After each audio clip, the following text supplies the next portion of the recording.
ಎಲ್ಲರಿಗೂ ನಮಸ್ಕಾರ. ಕೃಷ್ಣ ಅವತಾರದ ಕಥೆಯನ್ನು ಮತ್ತೆ ಮುಂದುವರಿಸೋಣ. ಕೃಷ್ಣ ದ್ವಾರಕೆಯಿಂದ ಬರ್ತಾನೆ. ತನ್ನ ಸೋದರತೆ ಕುಂತಿ ಮತ್ತು ಅವಳ ಮಕ್ಕಳ ಸಾವಿಗೆ ಒಂದು ಶೋಕ ಸಂದೇಶವನ್ನು ತನ್ನ ತಂದೆ ವಸುದೇವನಿಂದ ತಂದು ಅವರ ಮುಂದೆ ಇಡಲಿಕ್ಕೆ ಅಂತ ಹೇಳಿಬಿಟ್ಟು ಬರ್ತಾನೆ. ಹಾಗೆ ಬಂದವನು ಧೃತರಾಷ್ಟ್ರನನ್ನು ಭೇಟಿ ಆಗ್ತಾನೆ. ಆಮೇಲೆ ಭೀಷ್ಮನನ್ನು ಕೂಡ ಭೇಟಿ ಆಗ್ತಾನೆ. ಇದ್ರ ಮಧ್ಯೆ ದುರ್ಯೋಧನ, ಶಕುನಿ ಮತ್ತು ಕರ್ಣ ಇವರನ್ನು ಕೂಡ ನೋಡ್ತಾನೆ. ಇವರೆಲ್ಲರೂ ಯಾವುದೋ ಒಂದು ರೀತಿಯ ಮೋಸ ಮಾಡ್ತಾ ಇದ್ದಾರೆ ಅಂತ ಅವನ ಮನಸ್ಸಿಗೆ ಬರುತ್ತೆ. ಆಮೇಲೆ ಭೀಷ್ಮರನ್ನು ಕಾಣಲಿಕ್ಕೆ ಅಂತ ಹೇಳ್ಬಿಟ್ಟು ಬರ್ತಾನೆ. ಭೀಷ್ಮ ಕೂಡ ಮತ್ತು ವಿದುರ ಇಬ್ಬರು ಕೂಡ ಆಗಿರ್ತಾರೆ. ಅವರಿಬ್ಬರು ಪಾಂಡವನ ಸಾವಿಗೆ ವಿಷಾದವನ್ನು ವ್ಯಕ್ತಪಡಿಸ್ತಾ, ಧರ್ಮ ಇನ್ನೂ ಸ್ವಲ್ಪ ದಿವಸ ಇರುತ್ತೆ, ಅವರಿಂದ ನೆಲೆಸುತ್ತೆ ಅಂತ ನಾವು ಅಂದ್ಕೊಂಡ್ವಿ. ಇದು ಹೀಗಾಯಿತು, ಅವರು ಸಮರ್ಥರು ಅಂತ ನಾವು ಅಂದ್ಕೊಂಡಿದ್ವಿ, ಹೀಗೆ ಈ ಥರ ಆಗೋಗಿದೆ ಅಂತ ಹೇಳಿಬಿಟ್ಟು ಇಬ್ಬರು ವಿಷಾದವನ್ನು ವ್ಯಕ್ತಪಡಿಸ್ತಾ ಇರ್ತಾರೆ. ಆಗ ಕೃಷ್ಣ ವಿದುರನ ಕಡೆಗೆ ತಿರುಗಿ ಕೇಳ್ತಾನೆ, ಅವರು ನಿಜವಾಗ್ಲೂ ಜೀವಂತವಾಗಿ ಸುಟ್ಟು ಹೋದ್ರಾ ಅಂತ. ಆಗ ವಿದುರ ಕೈ ಜೋಡಿಸ್ಬಿಟ್ಟು ಹಾಗೆ ಹೇಳ್ತಾರೆ ಅಂತ ಹೇಳ್ತಾನೆ. ನೀನೇನು ಹೇಳ್ತೀಯಾ ಅಂತ ಕೃಷ್ಣ ಕೇಳಿದಾಗ, ಎಲ್ಲನೂ ದೇವ್ರ ಚಿತ್ತ, ಹೆಣಗಳಲ್ಲಿದ್ವು, ಗುರುತು ಸಿಕ್ಕೋಕ್ಕೆ ಸಾಧ್ಯವೇ ಇಲ್ಲದರಷ್ಟು ಎಲ್ಲ ಕರುಕಾಗಿದ್ವು ಅಂತ ಹೇಳ್ತಾನೆ.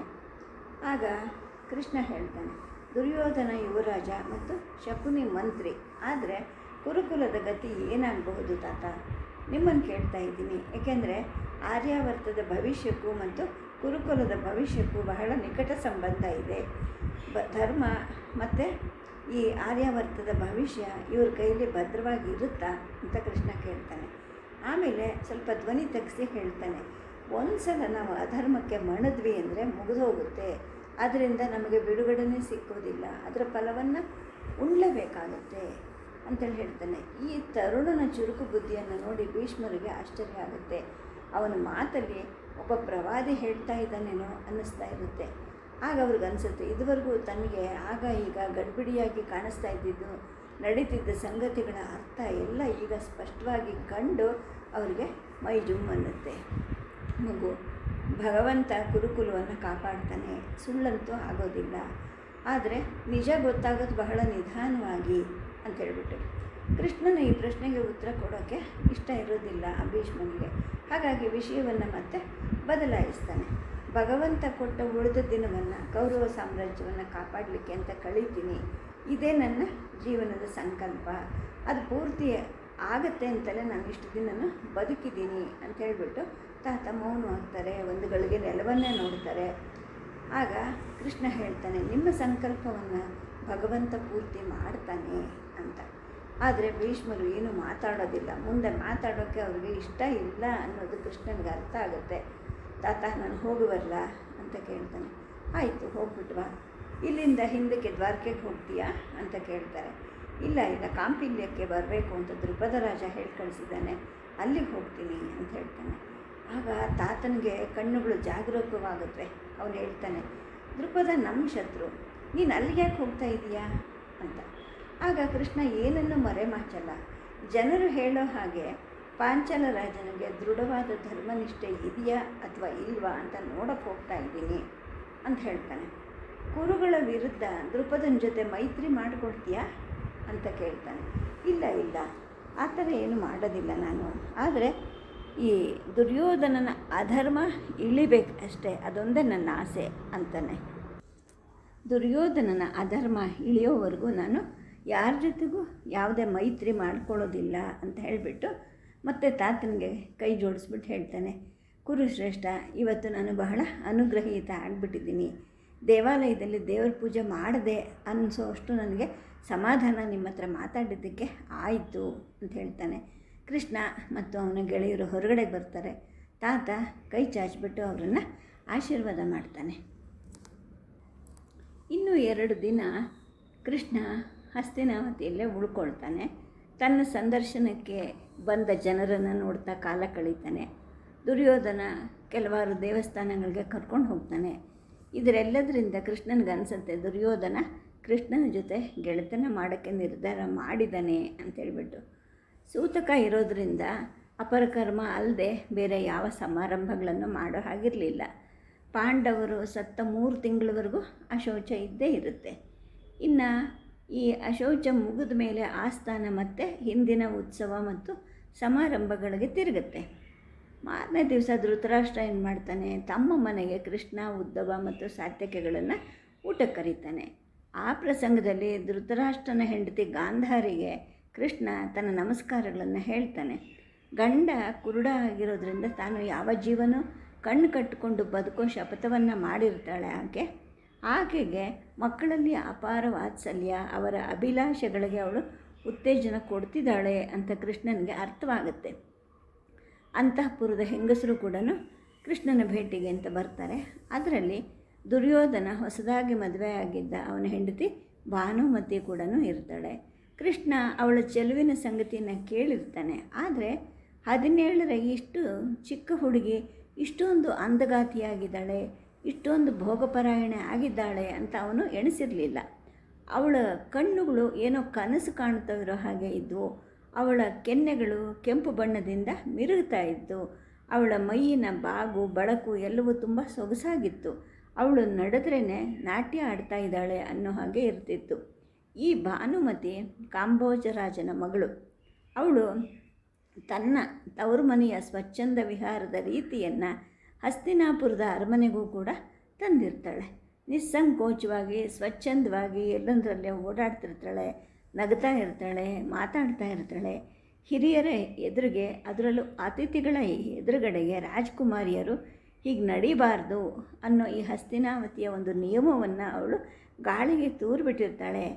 ಅವಳು ಪಾಡುಗಳು ತನಗೆ ಹೇಗೆ ಬೇಕೋ ಹಾಗೆ ನಕ್ಕೊಂಡು ಎಲ್ಲರ ಜೊತೆಗೂ ಮಾತಾಡಿಕೊಂಡು ಇರ್ತಾಳೆ. ಆದರೆ ಯಾರೊಬ್ಬರು ಅವಳನ್ನು ಲಜ್ಜೆಗೇಡಿ ಅಂತ ಇರೋದಿಲ್ಲ. ಏಕೆಂದರೆ ಪುಟ್ಟ ಹುಡುಗಿ ಅವಳು ತನಗೆ ಹೇಗೆ ಬೇಕೋ ಹಾಗಿದ್ದಾಳೆ ಅಂತ ಎಲ್ಲರೂ ಭಾವಿಸ್ತಾ ಇರ್ತಾರೆ. ಇವಳನ್ನು ಮೊದಲ ನೋಟಕ್ಕೆ ನೋಡಿದ ತಕ್ಷಣ ಕೃಷ್ಣನಿಗೆ ಅವಳ ಚೆಲುವು ತುಂಬ ಇಷ್ಟ ಆಗುತ್ತೆ. ಈ ಕೃಷ್ಣನಿಗೆ ಚೆಲುವು ಸೊಬಗು ಅಂತಂದರೆ ಸಾಕು, ಅವನಿಗೆ ಇಷ್ಟ. ಅವನಿಗೆ ಬಡಿಸುವಾಗ ಭಾನುಮತಿ ಆಗೊಂದು ಸತಿ ಈಗೊಂದು ಸತಿ ಓರೆ ನೋಟನ ಬೀರ್ತಾ ಇರ್ತಾಳೆ ಕೃಷ್ಣನ ಕಡೆಗೆ. ಅದರಲ್ಲಿ ಪೂಜ್ಯ ಭಾವನೆ ಇರೋದು ಕೃಷ್ಣನಿಗೆ ಸ್ಪಷ್ಟವಾಗಿ ಅರ್ಥ ಆಗುತ್ತೆ. ಊಟ ಎಲ್ಲ ಮುಗಿಯುತ್ತೆ. ಕೃಷ್ಣ ಹೊರಟಾಗ ಎಲ್ಲ ರಾಜ್ಕುಮಾರಿಯರು ನಿಂತ್ಕೊತಾರೆ. ಎಲ್ಲರಿಗಿಂತ ಮುಂದೆ ಇವಳು ನಿಂತ್ಕೊತಾಳೆ. ನಿಂತು ಒಂದು ಸಲಿಗೆಯಿಂದ ಮುಗುಳು ನಗ್ತಾಳೆ. ಉಳಿದ ರಾಜಕುಮಾರಿಯರಿಗೆ ಇದು ಇಷ್ಟ ಆಗೋದಿಲ್ಲ. ಇವಳು ಕೇಳ್ತಾಳೆ ಕೃಷ್ಣನನ್ನು, ನಿಮಗೆ ಇಲ್ಲೆಲ್ಲನೂ ಅನುಕೂಲ ಆಗಿದೆ ತಾನೇ ಅಂತ. ಅವಳ ಈ ದಿಟ್ಟತನದ ಕಳಕಳಿಯ ಪ್ರಶ್ನೆಗೆ ಕೃಷ್ಣನಿಗೆ ಬಹಳ ಸಂತೋಷ ಆಗುತ್ತೆ. ಅವನು ಹೇಳ್ತಾನೆ, ನೀವೆಲ್ಲರೂ ಇಷ್ಟೊಂದು ಪ್ರೀತಿ ತೋರಿಸ್ತೀರಾ, ಅದರಲ್ಲೂ ನೀನು ಇಷ್ಟೊಂದು ಶುಶ್ರೂಷೆ ಮಾಡ್ತಾ ಇದೆಯಾ, ನನಗೇನು ಅನನುಕೂಲ ಆಗುತ್ತೆ, ದಿನಕ್ಕಿಂತ ಜಾಸ್ತಿ ಊಟ ಮಾಡಿದ್ದೀನಿ ಇವತ್ತು ಅಂತ ಹೇಳ್ತಾನೆ. ಯಾದವ ಬಾಲಿಕೆಯರ ಜೊತೆ ಮಾತಾಡುವಾಗ ಏನು ಸಲಿಗೆ ಇರುತ್ತೋ ಆ ಸಲಿಗೆಯಿಂದ ಅವಳನ್ನು ಛೇಡಿಸ್ತಾನೆ. ಅದೇ ಧಾಟಿನಲ್ಲಿ ಇನ್ನೂ ಒಂದೆರಡು ಮಾತಾಡಬೇಕು ಅಂದ್ಕೊತಾನೆ. ಆದರೆ ಅಷ್ಟರಲ್ಲಿ ತಾತ ಭೀಷ್ಮ ಇವನ ಕಡೆ ನಿಷ್ಠುರನಾಗಿ ನೋಡ್ತಾ ಇರೋದು ಕಾಣುತ್ತೆ. ಇನ್ನು ಮಾತಾಡಬಾರ್ದು ಅಂತ ಹೇಳಿಬಿಟ್ಟು ತನಗಾಗಿ ಕಾಯ್ತಿದ್ದ ಅವ್ರ ಹತ್ರಕ್ಕೆ ಹೋಗ್ತಾನೆ. ಇನ್ನು ಸಂಜೆ ಆಗುತ್ತೆ. ಇವನು ತನ್ನ ಬಿಡದಿಗೆ ಹಿಂತಿರುಗ್ತಾನೆ.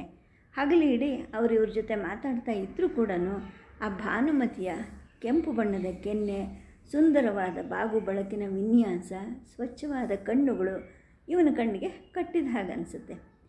ಮಾರನೇ ಸಂಜೆ ವಿದುರನ ಮನೆಗೆ ಔತಣಕ್ಕೆ ಹೋಗಿರ್ತಾನೆ. ಉದ್ಧವ, ಸಾತ್ಯಕಿ ಅವರುಗಳಿನ್ನೂ ಬಂದಿರೋದಿಲ್ಲ. ಆಗಲೇ ದೀಪ ಹಚ್ಚಿರ್ತಾರೆ. ಕೃಷ್ಣ ಮಲಗಲಿಕ್ಕೆ ಅಂತ ಅಣಿಯಾಗ್ತಾ ಇರ್ತಾನೆ. ಯಾರೋ ಗಂಡಸರು ಹೆಂಗಸರು ಹಿಗ್ಗಿನಿಂದ ನಗುತ್ತಾ ತನ್ನ ಕಡೆ ಬರ್ತಾ ಇದ್ದಾರೆ ಅನಿಸುತ್ತೆ. ತಾನು ಎತ್ತಿಟ್ಟಿದ್ದ ಕಿರೀಟ ಮತ್ತು ಕೊರಳ ಹಾರವನ್ನು ಮತ್ತೆ ಧರಿಸ್ತಾನೆ. ಬಾಗಿಲ ಕಡೆ ನೋಡ್ತಾನೆ.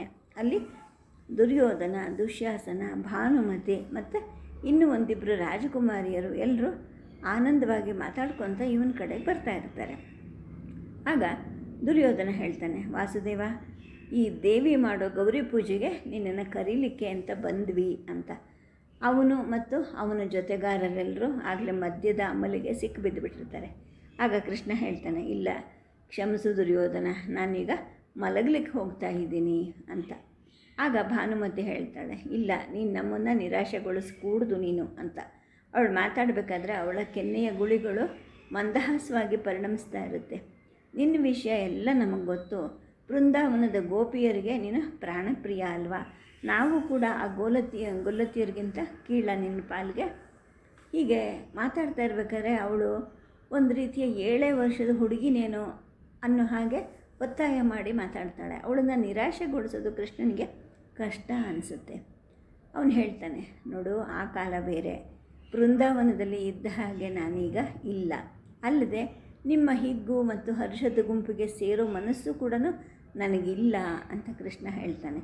ಅವಳು ಒಂದು ರೀತಿಯ ಬಾಲಿಶ ರೀತಿಯಲ್ಲಿ ನೆಲವನ್ನು ಕಾಲಿಗೆ ತಟ್ಟಿ, ಇಲ್ಲ, ನೀನು ಬರಲೇಬೇಕು, ಅನುಗ್ರಹಿಸಬೇಕು, ನೀನು ಶೋಕದ ದಿನ ಕಳೆದಿದೆ, ಈಗ ನಾನು ಸಂತೋಷದಿಂದ ಇರಬೇಕು, ಇದು ನಮ್ಮ ಆಸೆ ಅಂತ ಭಾನುಮತಿ ಹೇಳ್ತಾಳೆ.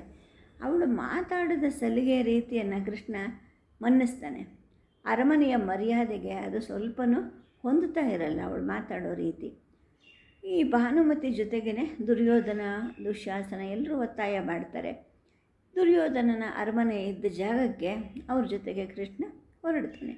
ಈ ರಾಜಕುಮಾರಿ ಭಾನುಮತಿ ಮಾಡ್ತಿದ್ದ ಗೌರಿ ಪೂಜೆಗೆ ಹೋಗಿದ್ದಾನೆ, ದುರ್ಯೋಧನನ ಜೊತೆಯಲ್ಲಿ ಬೇಗ ಬರ್ತಾನೆ ಅಂತ ಉದ್ಧವ ಸಾತ್ಯಕಿಗಳಿಗೆ ಹೇಳು ಅಂತ ಅಲ್ಲಿದ್ದ ಸೇವಕನಿಗೆ ಹೇಳಿ ಹೊರಡ್ತಾನೆ. ಆಗ ಕೃಷ್ಣನಿಗೆ ಒಂದು ವಿಷಯ ಗೊತ್ತಾಗುತ್ತೆ. ತನ್ನ ಗೆಳೆತನ ಮಾಡಲಿಕ್ಕೋಸ್ಕರ ದುರ್ಯೋಧನ ಒಂದು ಅಸಭ್ಯವಾದ ಪ್ರಯತ್ನ ಮಾಡ್ತಾ ಇದ್ದಾನೆ. ಒಬ್ಬ ನೀಚನಾದ ಪತಿ ಏನು ಮಾಡ್ಬೋದು ಆ ಥರ ತನ್ನ ಹೆಂಡತಿಯ ಚೆಲುವನ್ನು ಸಾಧನವಾಗಿ ಉಪಯೋಗಿಸ್ಕೊಂಡು ನನ್ನ ಹತ್ತಿರಕ್ಕೆ ಅವಳನ್ನು ಕಳಿಸ್ತಾ ಇದ್ದಾನೆ ಅಂತ ಅವನಿಗೆ ಸುಲಭವಾಗಿ ಅರ್ಥ ಆಗುತ್ತೆ. ಅವನ ಪ್ರಯತ್ನಗಳನ್ನು ವಿರೋಧಿಸ್ತಕ್ಕಂಥ ಮನಸ್ಸು ಭಾನುಮತಿಗೆ ಇರೋದಿಲ್ಲ.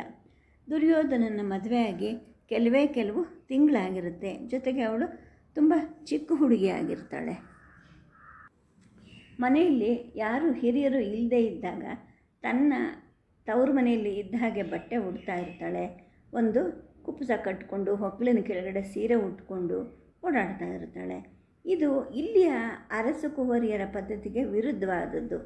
ಮತ್ತು ಅವಳು ಕುತ್ತಿಗೆ, ತೋಳು, ಮಣಿಕಟ್ಟು ಎಲ್ಲದಕ್ಕೂ ಮಲ್ಲಿಗೆ ಮೊಗ್ಗಿನ ಸರವನ್ನು ಧರಿಸಿರ್ತಾಳೆ. ಆಭರಣಗಳನ್ನು ಹಾಕ್ಕೊಂಡಿರೋದಿಲ್ಲ.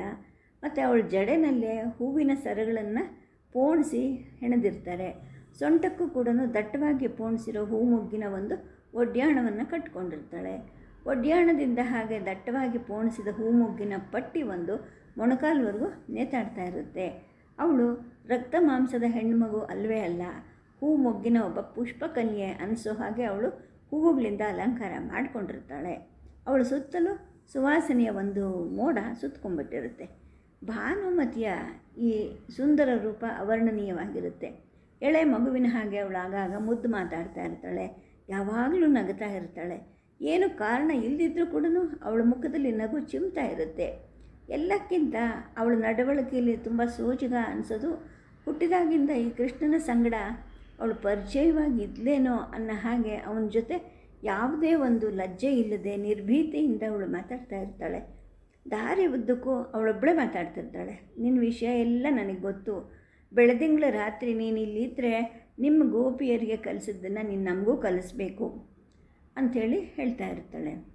ಇವೆಲ್ಲ ನಿನಗೆ ಹೇಗೆ ಗೊತ್ತು? ಅವೆಲ್ಲ ನನಗಾಗಲೇ ಮರ್ತೇ ಹೋಗಿದೆಯಲ್ಲ ಅಂತ ಕೃಷ್ಣ ಹೇಳ್ತಾನೆ. ನನಗೆ ಎಲ್ಲ ಗೊತ್ತು ಅಂತ ಹೇಳಿಬಿಟ್ಟು ಕೃಷ್ಣನ ತೋಳನ್ನು ಅವಳು ಬಲವಾಗಿ ಅದುಮ್ತಾಳೆ. ಕುಲೀನರಾದ ಅಂದರೆ ಈ ರಾಜಕುಮಾರಿಯರಿಗೆ ಈ ನಡತೆ ಸರಿಯಾದದ್ದು ಅಲ್ಲ, ಮರ್ಯಾದೆಗೆಟ್ಟದ್ದು ಅಂತ ಹೇಳಿಬಿಟ್ಟು ಎಲ್ಲರೂ ಅಂದ್ಕೊಳ್ತಾರೆ. ಆದರೆ ಅವಳು ಆ ಕಡೆ ಗಮನನೇ ಕೊಡೋದಿಲ್ಲ. ಹೇಳ್ತಾಳೆ, ನಾನೇನು ಮೂರ್ಖಳಲ್ಲ, ನೀನು ತಿಳ್ಕೊಂಡಿರ್ಬೋದು ನಾನು ಮೂರ್ಖಳು ಅಂತ. ನಾನು ಮೂರ್ಖಳಲ್ಲ. ಮಧುರೆ ಸುಟ್ಟು ಹೋದ್ಮೇಲೆ ಅನೇಕ ಲಾವಣಿಕಾರರು ನಿಮ್ಮ ಊರಿಂದ ನಮ್ಮ ಅಪ್ಪನ ಆಸ್ಥಾನಕ್ಕೆ ಬಂದಿದ್ದರು. ನಿನ್ನ ಸಾಹಸದ ಗೀತೆಗಳನ್ನು ಹಾಡ್ತಿದ್ರು. ಆಮೇಲೆ ನೀನು ಗೋಪಿಯರ ಜೊತೆ ರಾಸನೃತ್ಯವನ್ನು ಮಾಡ್ತಿದ್ದೀಯಲ್ಲ, ಅದನ್ನೆಲ್ಲ ವರ್ಣಿಸಿ ನಮಗೆಲ್ಲ ಮನೋರಂಜನೆ ಕೊಡ್ತಿದ್ರು. ಕೆಲವು ಲಾವಣಿಗಳು ನನಗೂ ಬರುತ್ತೆ, ನಾನು ಎಷ್ಟೋ ಸಲ ಹಾಡಿದ್ದೀನಿ ಅವೆಲ್ಲ. ಆವಾಗಿನಿಂದ ನನಗೆ ನಿನ್ನನ್ನು ನೋಡಬೇಕು ಅಂತ ತುಂಬ ಆಸೆ ಇತ್ತು. ಹಾಗಾಗಿ ನೀನು ಹಸ್ತಿನಾಪುರಕ್ಕೆ ಬರ್ತೀಯ ಅಂತ ಗೊತ್ತಾದ ತಕ್ಷಣ ನಾನು ನಿನ್ನನ್ನು ನೋಡಲೇಬೇಕು ಅಂತ ನನ್ನ ಗಂಡನಿಗೆ ಹೇಳಿದ್ದೆ. ನಾನು ನಿನಗೆ ಗೋಪಿ ಅಂತ ಎಷ್ಟೋ ಸಲ ಕನ್ವರ್ಸ್ಕೊಂಡ್ಬಿಟ್ಟಿದ್ದೀನಿ ಅಂತ ಹೇಳಿಬಿಟ್ಟು ಎಲ್ಲೋ ಕನಸಲ್ಲಿ ಮಾತಾಡ್ತಾ ಇದ್ದಾಳೆ ಅನ್ನೋ ಹಾಗೆ ಮಾತಾಡ್ತಾ ಇರ್ತಾಳೆ. ಆಗ ಕೃಷ್ಣನಿಗೆ ಗೊತ್ತಾಗುತ್ತೆ ಅವಳು ಅಗತ್ಯಕ್ಕಿಂತ ಹೆಚ್ಚು ಮದಿರೆಯನ್ನು ಸೇವಿಸಿದ್ದಾಳೆ ಅಂತ ಹೇಳಿಬಿಟ್ಟು. ದುರ್ಯೋಧನ ನಾನು ಇಷ್ಟೊಂದು ಪ್ರಮಾದಕಾರಿ ಅಂತ ತಿಳಿದಿದ್ರೆ ಹಸ್ತಿನಾಪುರಕ್ಕೆ ಬರ್ತಾನೆ ಇರಲಿಲ್ಲ ಅಂತ ಕೃಷ್ಣ ಹೇಳ್ತಾನೆ. ಆಗ ದುರ್ಯೋಧನ ಹೇಳ್ತಾನೆ, ಇವಳದು ತುಂಬ ಕಿರುಕುಳ, ಯಾವಾಗಲೂ ಅಷ್ಟೇ. ನೀನು ಇಲ್ಲಿಗೆ ಬರ್ತೀಯ ಅಂತ ಗೊತ್ತಾದಾಗಿಂದ ನಿನ್ನ ಮಾತು ಬಿಟ್ಟು ಬೇರೆ ಮಾತೇ ಇಲ್ಲ. ಇಷ್ಟೊಂದು ಹೆಣ್ಣುಮಕ್ಕಳಿಗೆ ನೀನು ಹುಚ್ಚು ಹತ್ತಿಸ್ತೀಯಲ್ಲ, ನೀನು ಚಿಕ್ಕಂದಿನಲ್ಲಿ ಬಹಳ ವಿಲಾಸಿಯಾಗಿರಬೇಕಲ್ವಾ ವಾಸುದೇವ ಅಂತ ದುರ್ಯೋಧನ ಹೇಳ್ತಾನೆ. ಆಗ ಭಾನುಮತಿ ಹೇಳ್ತಾಳೆ, ಆರ್ಯಪುತ್ರ, ವಾಸುದೇವನ ಜೊತೆಗೆ ನಾನು ಒಬ್ಬಳೇ ಮಾತಾಡಬೇಕು, ನನ್ನನ್ನು ಮಾತಾಡೋಕ್ಕೆ ಬಿಡಿ. ಇಷ್ಟು ದಿನ ನೀವು ಮಾತಾಡಿದ್ದೀರ, ಮತ್ತೆ ನನಗೆ ಇನ್ನೊಂದು ಸತಿ ಅವಕಾಶ ಸಿಕ್ಕೋದೇ ಇಲ್ಲ. ನನಗೆ ಅವನ ಜೊತೆಗೆ ಮಾತಾಡೋ ಅವಕಾಶ ಸಿಕ್ಕಿದೆ ಅಂತೇಳ್ಬಿಟ್ಟು, ಪೂಜ್ಯ ವಾಸುದೇವ, ನಿನಗೆ ಗೋಪಿಯರ ನೆನಪು ಆಗತ್ತಾ ಅಥವಾ ಅವ್ರನ್ನ ಮರೆತು ಬಿಟ್ಟಿದೆಯಾ ಅಂತ ಕೇಳ್ತಾಳೆ. ಆಗ ಕೃಷ್ಣ ಹೇಳ್ತಾನೆ, ರಾಜ್ಕುಮಾರಿ, ಅವರು ನಾನು ಹೇಗೆ ಮರೀಲಿ, ಅವರು ನನ್ನ ಜೀವದ ಜೀವ ಅಂತಾನೆ.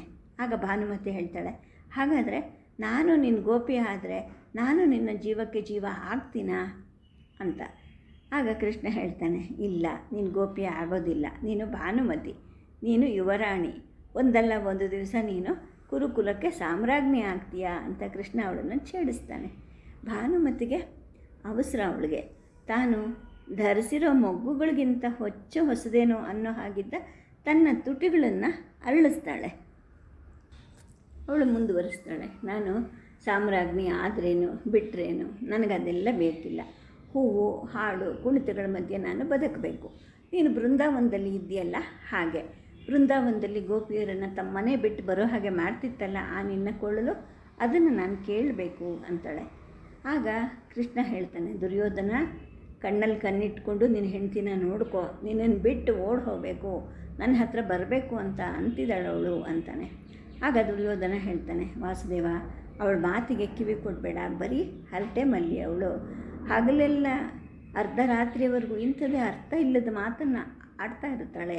ಒಂದಲ್ಲ ಒಂದು ದಿವಸ ಅವಳಿಗೆ ಹುಚ್ಚು ಹಿಡಿದ್ರೂ ಆಶ್ಚರ್ಯ ಇಲ್ಲ ಅಂತ ದುರ್ಯೋಧನ ಹೇಳ್ತಾನೆ. ಆಗ ಭಾನುಮತಿ ಹೇಳ್ತಾಳೆ, ನಾನು ಹುಚ್ಚಿನಾ ಅಂಥೇಳ್ಬಿಟ್ಟು, ವಾಸುದೇವ, ಈಗ ಹುಚ್ಚಿ ಅಂತ ಇದ್ದಾನಲ್ಲ ಈ ಯುವರಾಜ, ಇವನೇ ಹುಚ್ಚ. ನಾನು ಯಾವಾಗಲೂ ಯುವರಾಜ ಆಗಬೇಕು, ರಾಜ ಆಗಬೇಕು, ಅವನನ್ನು ಕೊಲ್ಲಬೇಕು, ಇವರನ್ನು ನಾಶ ಮಾಡಬೇಕು ಅಂತ ಆ ತನ್ನ ಸೋದರ ಮಾವ ಇದ್ದಾನಲ್ಲ, ಮನಸ್ಸು ಬಿಟ್ಟು ನಗಕ್ಕೂ ಬರೋದಿಲ್ವಲ್ಲ, ಅವನ ಜೊತೆಗೆ ಸದಾ ಕಿವಿಲಿ ಪಿಸುಗುಡ್ತಾ ಇರ್ತಾನೆ. ಯಾರಿಗೆ ಹುಚ್ಚು ಹೇಳು, ನನಗೋ ಇವ್ರಿಗೋ ಅಂತಾಳೆ.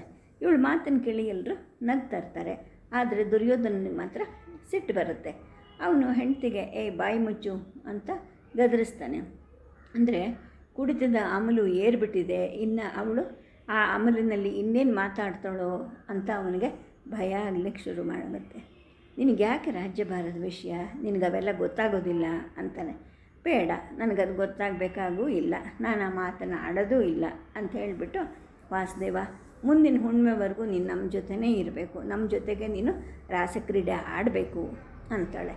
ಆಗ ಕೃಷ್ಣ ಹೇಳ್ತಾನೆ, ಭಾನುಮತಿ, ಅಸಾಧ್ಯವಾದದನ್ನು ಕೇಳ್ತಾ ಇದೆಯಾ ನೀನು, ಹುಣ್ಣಿಮೆವರೆಗೂ ನಾನು ಇಲ್ಲಿರೋಕ್ಕೆ ಸಾಧ್ಯ ಇಲ್ಲ. ಇನ್ನು ನೀನು ಕೇಳಬೇಕು ಅಂತಿದೆಯಲ್ಲ, ಆ ಕೊಳಲನ್ನು ನಾನು ಬೃಂದಾವನದಲ್ಲೇ ಬಿಟ್ಬಿಟ್ಟಿದ್ದೀನಿ. ಆಮೇಲೆ ನಾನು ಊದಿದ ಯಾವ ಕೊಳಲಲ್ಲೂ ಕೂಡ ಆ ಯಕ್ಷಿಣಿ ಬಂದಿಲ್ಲ. ಇನ್ನು ರಾಸನೃತ್ಯ ಹೇಗೆ ಮಾಡಬೇಕು ಅನ್ನೋದೇ ಮರ್ತು ಹೋಗ್ಬಿಟ್ಟಿದೆ. ಜೊತೆಗೆ ನಾವು ಬೃಂದಾವನದಲ್ಲೂ ಇಲ್ವಲ್ಲ ಅಂತಾನೆ. ಆಗ ಭಾನುಮತಿಗೆ ದುಃಖ ಶುರುವಾಗ್ಬಿಡುತ್ತೆ. ನಾವು ಅಲ್ಲೇ ಇದ್ದಿದ್ರೆ ಚೆನ್ನಾಗಿರ್ತಿತ್ತು ಅಂಥೇಳಿ ಹೇಳ್ತಾಳೆ. ನೋಡು, ನಮಗೆ ಎಟುಕದ ವಸ್ತುಗಳನ್ನು ನಾವು ಎಷ್ಟನ್ನೋ ಬಯಸ್ತೀವಿ. ನೀನು ಕುರುವಂಶದ ಯುವರಾಣಿ, ಇಲ್ಲಿಯ ಅಚ್ಚುಕಟ್ಟಾದ ಕಟ್ಟುನಿಟ್ಟಿನ ಆಚಾರ ಸಂಪ್ರದಾಯವನ್ನು ನೀನು ಪಾಲಿಸಬೇಕು. ಜೊತೆಗೆ ನಾನು ಅದನ್ನು ಮನ್ನಿಸ್ದಿದ್ರೆ ತಾತ ನನ್ನನ್ನು ಕ್ಷಮಿಸೋದಿಲ್ಲ ಅಂತ ಅವಳಿಗೆ ಎಚ್ಚರಿಕೆ ಕೊಡ್ತಾನೆ. ಆಗ ಭಾನುಮತಿ, ಹೌದು, ಆ ತಾತನಿಂದಾಗೆ ಇಲ್ಲಿ ಬದುಕು ಒಂಥರ ಬರಡಾಗ್ಬಿಟ್ಟು ಬೆಂಡಾಗ್ಬಿಟ್ಟಿದೆ. ನಾನು ಗೋಪಿಯಾಗಿ ಹುಟ್ಟಿದರೆ ಚೆನ್ನಾಗಿರ್ತಿತ್ತು ಅಂತ ಹೇಳಿಕೊಂಡು ಅಲ್ಲಿಂದ ಹಿಂತಿರುಗ್ತಾಳೆ. ಸದ್ಯಕ್ಕೆ ಕತೆ ಮುಕ್ತಾಯ ಮಾಡ್ತೀನಿ. ನಮಸ್ಕಾರ.